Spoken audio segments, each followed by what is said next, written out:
Salam dan bahagia, sahabat guru di mana saja berada. Pada video kali ini kita akan coba berdiskusi tentang bagaimana cara kita mengisi pengelolaan kinerja di platform Merdeka Mengajar. Oke, langsung saja kita ke browser. Nah, ini tampilan dari aplikasi platform Merdeka Mengajar. Ya, ini ada beberapa fitur yang akan kita kerjakan, yaitu pengelolaan kinerja. Langsung saja kita klik di sini. Nah, karena saya sudah melakukan pengisian draft perencanaan kinerja di PMM, maka hasilnya seperti ini ya. Lanjutkan perencanaan kerja. Tapi kalau saudara belum melakukannya, maka di sini tulisannya coba sekarang, mungkin seperti itu ya. Kita klik saja di sini nih, yang warna biru, klik. Nah, ini tampilannya seperti ini.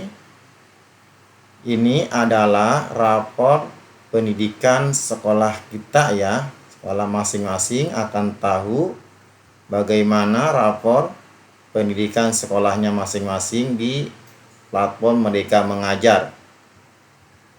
Nah, kemudian kita bisa lihat, klik di sini. Nah, ini dia keterangan rapornya ya. Alhamdulillah, ini yang pertama, manajemen sekolah baik, dukungan psikologis juga baik, dan metode pembelajaran cukup. Bagaimana cara kita memperbaiki rapor pendidikan mutu sekolah kita melalui aplikasi PMM ini ya? Ini kita harus pertama yaitu berdiskusi dengan kepala sekolah. Kemudian kita langsung ke sini nih. Klik sistem rapor pendidikan ya, diklik. Kemudian sampai kita bisa mendownload rapor pendidikan mutu sekolah kita. Di situ nanti ada keterangan baik itu nilainya ataupun solusinya ya. Silakan teman-teman download saja. Oke, ini kita klik saya mengerti. Di sini ada 3 rapor yang warnanya belum warna hijau ya, tapi ini tidak merah ya, karena ini nilai rapor sekolah kami cukup. Nah, di antara ketiga rapor ini yaitu aktivitas interaktif, instruksi pembelajaran, dan instruksi yang adaptif. Teman-teman boleh saja memilih salah satu dari ketiga ini ya. Nah, untuk memperbaiki raport mutu sekolah kita, misalnya jumlah guru kita ada 30. Bisa saja ini semuanya di sini 30 orang ataupun berbagi. Yang pertama 10 orang, 10 guru di sini kliknya, kemudian ini di sini 10 atau di sini 10. Jadi semua kebagian rata 10 10 10 ya. Atau bebas aja di sini yang kedua semua guru di sini mengerjakannya, boleh-boleh saja ya. Oke, kita akan langsung mengerjakan pengelolaan kinerja melalui aplikasi platform Merdeka Mengajar. Sebelum kita mengerjakan perencanaan kinerja, bahwa perlu kita ketahui ada 5 tahapan dalam pengelolaan kinerja di PMM. Yaitu yang pertama, yaitu kita pilih satu RHK yang menjadi prioritas kita berdasarkan rapor pendidikan masing-masing, yaitu yang ini kita pilih. Misalnya 1, ini tahap pertama ya. Jadi kita pilih satu saja. Kemudian yang kedua, yaitu pengembangan kompetensi.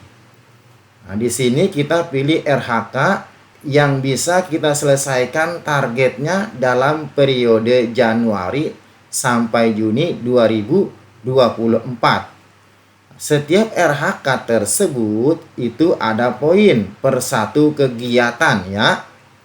Jadi teman-teman bisa nanti memilih kegiatan dan menjumlah poin tersebut sesuai dengan kegiatan. Nah, minimal poin yang harus kita kumpulkan per semester yaitu 32 poin, itu minimal.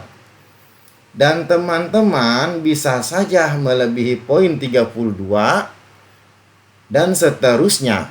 Artinya teman-teman apabila poin tersebut terkumpul melebihi poin 32, maka artinya teman-teman mempunyai nilai di atas ekspektasi. Dan menurut kabar berita, kalau teman-teman nilainya di luar ekspektasi, maka teman-teman guru bisa mengajukan kenaikan pangkat 3,5 tahun. Nah, itu ada kelebihannya. Kemudian yang ketiga yaitu tugas tambahan ya. Tugas tambahan itu sifatnya opsional, jadi tidak terlalu penting ya. Nah, bagi yang punya tugas tambahan silakan saja nanti tinggal diklik aja. Tetapi ini tidak menambah poin ya. Kemudian tahap keempat perilaku kerja, yaitu ada 7 aspek. Nah, silakan teman-teman pilih indikatornya sesuai dengan dirinya masing-masing. Setelah itu, kemudian langkah yang kelima, rangkuman tahap pengecekan kembali semua tahap yang kita isi sebelumnya. Nah, ini masih kita edit ya sebelum kita ajukan ke atasan kita atau ke kepala sekolah. Oke? Nanti sebelum disetujui, kepala sekolah sebagai penilai berdiskusi langsung dengan bawahannya tentang rangkuman RHK yang mereka tulis. Setelah itu disetujui dan kemudian kita boleh atau bisa mengupload bukti dukung pengelolaan kinerja melalui aplikasi ini. Nah, yaitu tanggal penilaian dimulai bulan Juni 2024. Jadi teman-teman diharapkan bisa mengupload bukti dukung itu sampai bulan Mei atau Juni paling akhir ya. Oke, mari kita langsung kerjakan secara bersama. Nah, di sini misalnya kita pilih yang pertama, klik saja di sini ya. Klik kemudian ke pengembangan kompetensi. Teman-teman, yang pertama kita akan melihat rencana hasil kerja. Kita klik di sini. Nah, ini yang pertama ini kita bisa baca meningkatnya kompetensi melalui peran sebagai partisipan. Kegiatan seminar, lokakarya, konferensi, simposium, atau studi banding lapangan yang diselenggarakan di bidang pendidikan. Nah, kalau teman-teman melaksanakan atau mengikuti kegiatan seminar ya, contoh ya, baik itu yang dilaksanakan oleh dinas pendidikan ataupun pihak swasta yang berhubungan dengan pendidikan, kita hanya partisipan saja. Nah, ini bisa kita dapatkan yaitu 4 poin. Nah, kalau ini menurut kita bisa kita lakukan, kita klik saja. Nah, ini 4 poin ya. Kita mengikuti partisipan kegiatan seminar. Tapi ingat, yang berhubungan dengan pendidikan. Nah, dalam satu semester ini boleh 1 atau 2 kegiatan atau 3 kegiatan mengikuti seminar. Nah, misalnya di sini saya targetkan kegiatan mengikuti seminar ini ya 3. Ini contoh ya. Nah, contoh 3 kegiatan dalam 1 semester misalnya. Kita klik sini. Nah, ini teman-teman apabila nanti mengikuti seminar tapi yang memiliki sertifikat ya, 3 kegiatan selama 1 semester itu dapat poin 12. Nah, nanti bukti yang kita upload setelah rencana kerja hasil kerja kita disetujui kepala sekolah, yaitu hanya dengan mengupload sertifikat. Nah, di sini tidak ada jumlah jamnya ya. Yang namanya seminar itu dilaksanakan minimal 1 jam, 2 jam, dan seterusnya. Oke. Ini RHK yang pertama, baru 12. Kita masih kurang poin ya. Kemudian kita akan milih rencana kerja yang kedua. Nah, yang kedua, di sini meningkatnya kompetensi melalui peran sebagai peserta kegiatan pelatihan bimbingan teknis yang mempunyai sertifikat. Nah, berarti kalau kita klik yang ini ya, teman-teman, nah di sini biasanya sertifikat yang diakui yaitu yang memiliki JP-nya 32 JP. Nah, dan dianjurkan untuk teman-teman mengikuti kegiatan pelatihan di platform Merdeka Mengajar. Dan perlu teman-teman ketahui bahwa sertifikat diklat yang berlaku untuk rencana hasil kerja tahun 2024 sesuai dengan peraturan pemerintah, yaitu yang keluarnya tahun 2024 juga. Jadi, kalau teman-teman memiliki sertifikat yang tahun 2023 itu tidak berlaku ya. Jadi teman-teman bisa melakukan kegiatan mulai dari sekarang. Nah, di sini kalau kita sekiranya mampu untuk memiliki kemampuan mengikuti kegiatan lebih dari 1 di aplikasi platform Merdeka Mengajar, teman-teman tinggal pilih saja kegiatan, tambah kegiatan ini, tambah kegiatan ya. Di sini boleh 2, boleh 3. Misalnya saya pilih 2 kegiatan. Kenapa saya pilih 2 kegiatan? Karena saya sudah memiliki kegiatan pelatihan yang di PMM ini, tinggal hanya mengupload aksi nyata saja. Nah, ini saya tinggal praktikkan aksi nyata, dan yang kedua ini juga tinggal praktikkan aksi nyata ya. Jadi nah ini juga tinggal praktik aksi nyata yang saya lakukan, dan saya belum lakukan karena akan saya pakai untuk pengelolaan kinerja tahun 2024. Nah, bagaimana dengan teman-teman yang mengikuti kegiatan diklat di luar PMM? Nah, itu boleh-boleh saja ya. Silahkan. Nah, ini dianjurkan mengikuti pelatihannya di platform Merdeka Mengajar. Oke, lanjut dengan rencana kerja berikutnya. Nah, ini kalau sudah cukup kita tinggal hapus. Coba lihat ke atas. Poin kita 28. Wah, ternyata masih kurang 4 poin ya. Nah, di sini masih kurang 4 poin. Nah, sekarang kita boleh menambah lagi. Nah, minimal 32 poin ya, itu minimal banget ya. Kita tambah lagi di sini. Nah, kemudian kita pilih berikutnya. Nah, kalau untuk teman-teman ya, nah, supaya lebih mudah dan tercapai targetnya 32 poin, teman-teman bisa memperbanyak yang bagian yang paling mudah, yaitu hanya mengikuti saja kegiatan. Jadi di sini teman-teman bisa tambah, silakan saja kegiatannya. Misalnya menambah 1 semester itu 4 kegiatan mengikuti seminar, klik aja 4. Nah, 16 kegiatan. 16 poin. Nah, poinnya sudah cukup 32 poin ya.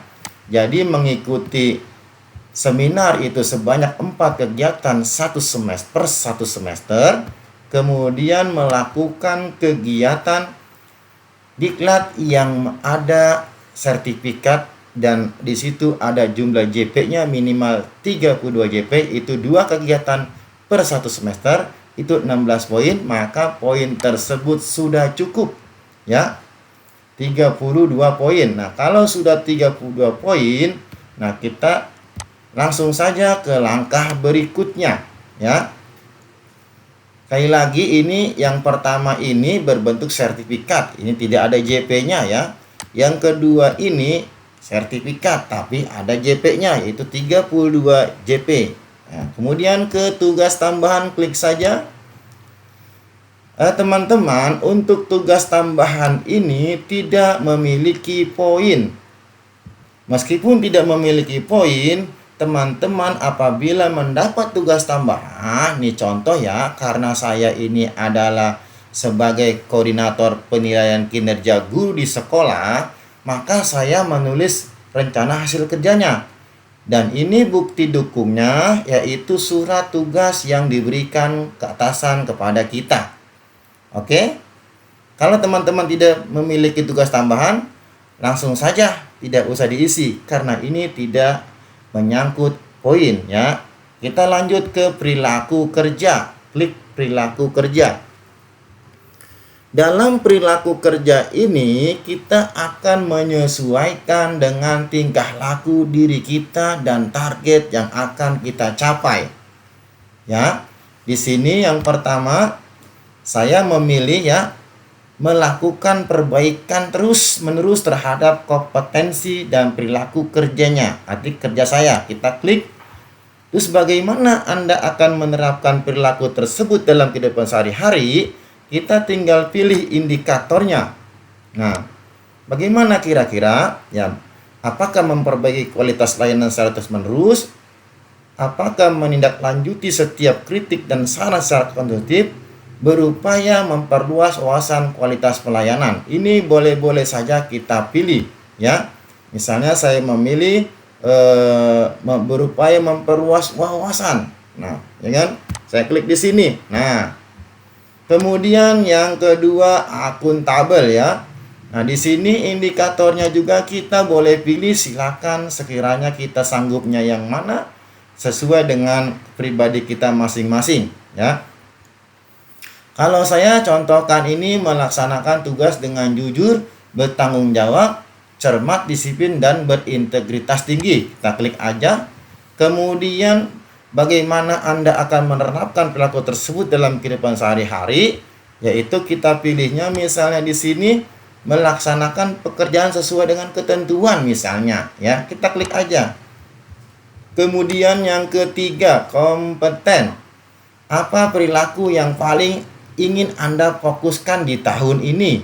Misalnya saya di sini memfokuskan ya membantu peserta didik, rekan sejawat dan orang untuk saling belajar. Ini misalnya kita klik aja. Kemudian bagaimana Anda akan menerapkan perilaku tersebut dalam kehidupan sehari-hari? Nah, indikatornya misalnya saya pilih di sini memfasilitasi proses berbagi pengetahuan. Nah, saya klik di sini. Nah, kemudian yang harmonis, perilaku apa yang paling Anda fokuskan di tahun ini? Misalnya saya memilih di sini menghargai setiap warga satuan pendidikan apapun latar belakangnya. Kita klik saja. Kemudian indikatornya seperti apa? Atau penerapannya seperti apa? Kita bebas memilih juga ya. Nah, di sini saya pilih menjaga hubungan yang baik dengan rekan kerja, atasan, peserta didik, dan masyarakat atau dunia kerja. Misalnya kita pilih. Kemudian yang kelima, loyal. Nah, perilaku yang kita pilih di sini bisa saja yang mana ya, bebas ya. Ini saya pilih menjaga nama baik satuan pendidikan. Kemudian penerapannya yaitu saya memilih di sini bersikap dan berperilaku yang melindungi nama baik serta citra satuan pendidikan. Kita klik. Nah, ini teman-teman silakan saja memilih semua indikator, tidak ada yang salah ya, karena ini memang semua sudah benar sesuai dengan karakter kita masing-masing ya. Kemudian adaptif yang saya pilih di sini terus berinovasi dan mengembangkan kreativitas saya pilih ya. Boleh teman milih yang ini, boleh terserah ya, berpikir proaktif silakan saja. Saya memilih yang ini, berinovatif ya, berinovasi. Kemudian di sini apa yang akan saya lakukan, yaitu saya membuat inovasi yang mendukung tujuan satuan pendidikan secara konsisten. Ini saya klik. Oke. Kemudian selanjutnya kolaboratif. Nah, di sini apa yang akan kita targetkan? Nah, kalau di sini kebetulan saya itu menggerakkan pemanfaatan sumber daya satuan pendidikan untuk pencapaian visi dan misi satuan pendidikan. Nah, teman-teman juga boleh memilih yang mana, yang bawah boleh, terserah ya. Diklik aja ini. Nah, kemudian capaian yang akan saya kerjakan yaitu penerapannya adalah mendorong peserta didik, rekan sejawat, masyarakat dunia kerja untuk dapat terlibat aktif dalam pencapaian tujuan satuan pendidikan. Ini saya klik di sini. Atau bisa saja mendorong peserta didik, sejawat dan sebagainya dalam pencapaian tujuan satuan pendidikan. Boleh yang ini, ya. Nah, setelah teman-teman mengisi tentang perilaku kerja, ya, yaitu kemudian ke rangkuman. Oke, klik rangkuman. Nah, di sini kita bisa melihat hasil pekerjaan pengisian pengelolaan kinerja kita. Yang pertama misalnya di sini ya. Nah, pertama rencana hasil kerja. Ini yang kita klik tadi ya di rapot, salah satu rapot ya. Nah, di sini hasil penilaian observasi kinerja guru. Nah, di sini biasanya bukti dukungnya itu seperti RPP, ya kan? RPP yang kita ketika diobservasi oleh kepala sekolah. Nah, dalam penguploadan file di aplikasi ini, teman-teman tidak mesti mengupload banyak file. Ini hanya cukup satu RPP yang menjadi bahan ketika kita diobservasi oleh atasan kita, oleh tim penilai di sekolah kita ya.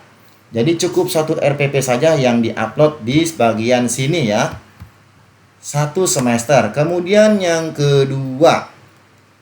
Nah, di sini kita mengikuti seminar ya. Nah, kita ada berapa kegiatan tadi di sini? Ada misalnya 3 kegiatan atau 4 kegiatan contoh. Maka kita harus bisa memberikan bukti dukung yaitu sertifikat seminar ya. Oke, kelanjutannya yang ketiga.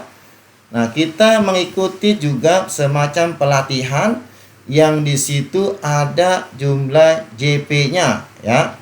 Berdurasinya kegiatan tersebut itu satu kegiatan itu minimal 2 atau 3 hari ya. Kalau yang di atas ini yang seminar itu tidak berhari-hari, yaitu dia hanya minimal 1 jam, 2 jam dan seterusnya ya. Sedangkan yang ada jumlah JP-nya itu kegiatan minimal durasinya 2 hari. Nah, itu nanti ada poin ya. Kalau misalnya satu kegiatan ya kan per semester, nah nanti poinnya kalau teman-teman akan mendapat poin misalnya 8 ya kan. Kalau 2 kegiatan maka akan mendapatkan 16 poin. Oke, ini diupload nanti sertifikatnya. Kemudian di sini kita tersusunnya kurikulum operasional satuan pendidikan KOSN sebagai acuan dalam peningkatan pembelajaran. Nah, targetnya adalah tingkat kontribusi dalam penyusun dokumen kurikulum operasional sekolah atau KSP dengan standar yang digunakan. Nah, di sini kita mendukung apa ya? Nah, per semester cek panduan ya. Nah, di sini kita cek panduannya.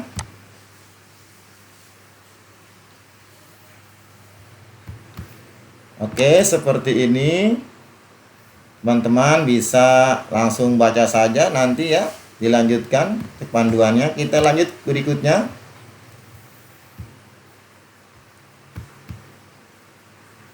Kemudian yang kelima, rencana hasil kerja, target ya. Nah, bukti dukungnya apa kira-kira?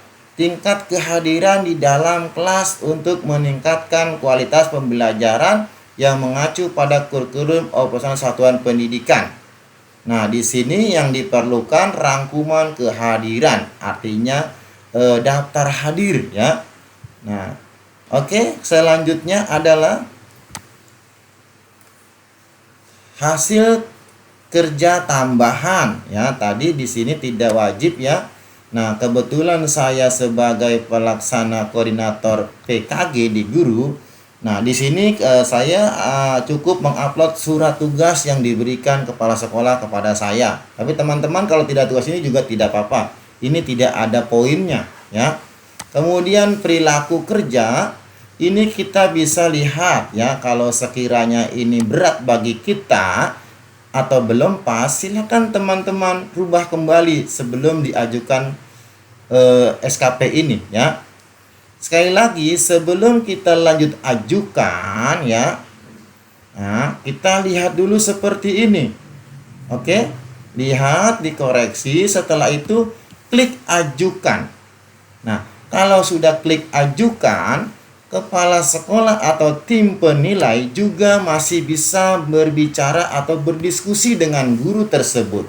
Apakah kira-kira rencana hasil kerjanya mau dirubah ataupun penilaian perilaku kerjanya mau diganti indikatornya. Nah, kita bisa berdialog atau kepala sekolah atasan bisa berdialog dengan bawahan. Nah, sekiranya sudah pas atau memang ini sanggup dilaksanakan, maka silakan disetujui. Nah, kalau kepala sekolah atau atasan sudah menyetujui, maka teman-teman sudah bisa memulai pekerjaan atau tugas, yaitu seperti mengikuti pelatihan ataupun ya mengumpulkan sertifikat dan silakan upload kalau memang sudah disetujui oleh atasan. Oke, itu saja ya diskusi kita, semoga bermanfaat ya. Di sini sekali lagi kita tidak membutuhkan lagi berkas yang banyak, hanya sedikit ya. Oke, semoga bermanfaat. Salam dan bahagia.